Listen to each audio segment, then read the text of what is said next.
Tu palabra, Señor, es la verdad, santifícanos en la verdad. Aleluya, aleluya, aleluya, aleluya.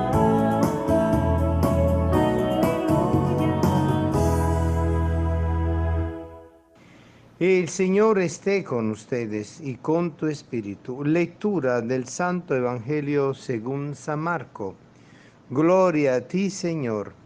En aquel tiempo se fue Jesús al territorio de Judea y Transjordania, y de nuevo se le fue acercando la gente.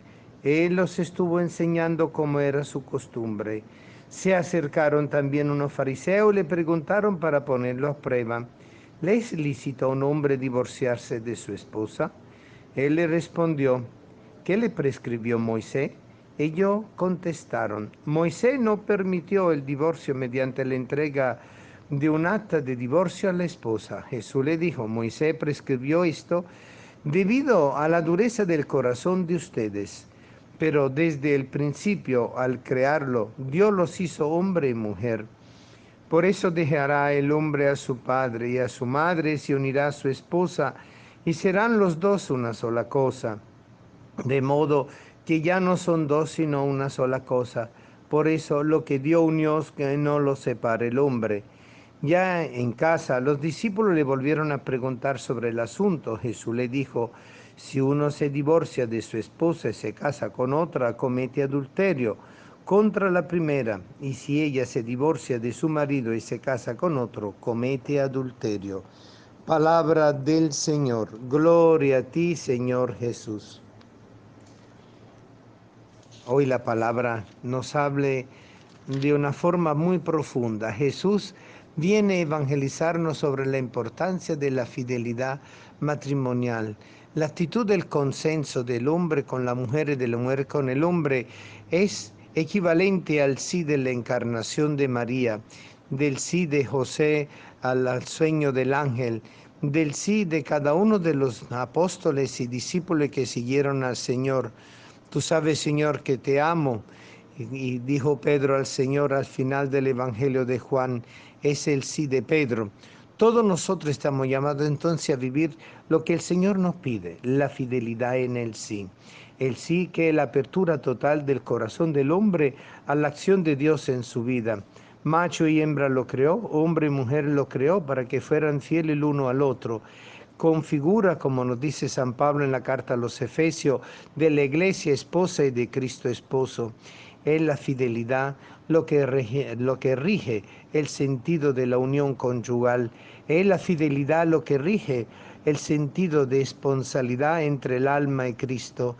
Es la fidelidad lo que rige el sentido pleno de la iglesia unida a Cristo y que sigue a Cristo por donde va, como la esposa que sigue al esposo, y se unen en un verdadero camino de evangelización, de obra de la palabra en el corazón del marido, de la esposa y de todos los hijos. Por eso la familia es santa, la familia es la gloria de Dios, la familia es la plenitud de la gracia de Dios actuante. Y por eso el adulterio, que representa la consecuencia de la infidelidad y del abandono al proyecto original, es para nosotros el llamado poderoso a hoy, porque el Señor es compasivo y misericordioso, también perdona, pero al mismo tiempo nos invita a permanecer unidos a Él. Nosotros vemos como en la carta del apóstol Santiago nos habla justamente la importancia de la paciencia en el sufrimiento, como los profetas. Entonces hay una actitud profética también en la familia, en la comunidad, en el matrimonio. Ahora bien, las circunstancias han hecho que, tanto en el Antiguo Testamento con lo que prescribió Moisés, y ahora nosotros nos encontramos frente a las situaciones de los divorciados vueltos a casar, pero también frente a la posibilidad pastoral de la comprensión de esa realidad, donde posiblemente el sacramento, aunque se realizó, nunca realmente tuvo la validez plena por la falta del consenso del sí. Es fundamental por eso la preparación al matrimonio, es fundamental por eso el proceso de conversión dentro de la vida conyugal, es por eso importante el camino de lo que es conversión, entrega y oblación para poder nosotros comprender cada vez más cómo el Señor nos llama a la unidad conyugal, cómo el Señor nos llama a la unidad del alma con Él, cómo el Señor nos llama a un auténtico camino.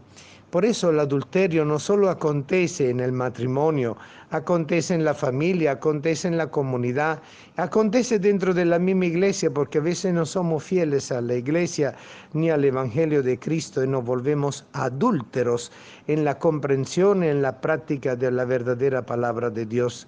Y por eso el Señor hoy nos llama poderosamente la atención para que nosotros podamos aprender a vivir siempre con una continuidad de corazón, con una transparencia de conciencia y con una autenticidad moral donde actúa la acción del Espíritu Santo a lo que es el camino de la fidelidad.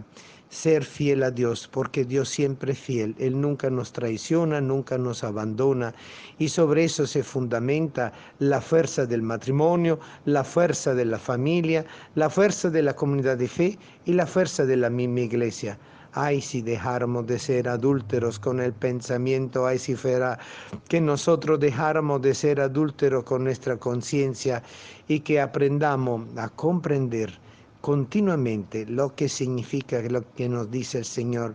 Misericordia quiero y no sacrificio, porque el camino del matrimonio, el camino del divorciado vuelto a casar, el camino de la nulidad matrimonial para restablecer la unión conyugal, el camino de los divorciados, el camino de los separados, el camino de los que nunca se unieron en un verdadero estable nexo, es el camino mismo de la iglesia, que nos invita a ser fiel a Cristo esposo y a la misma iglesia esposa. Amén.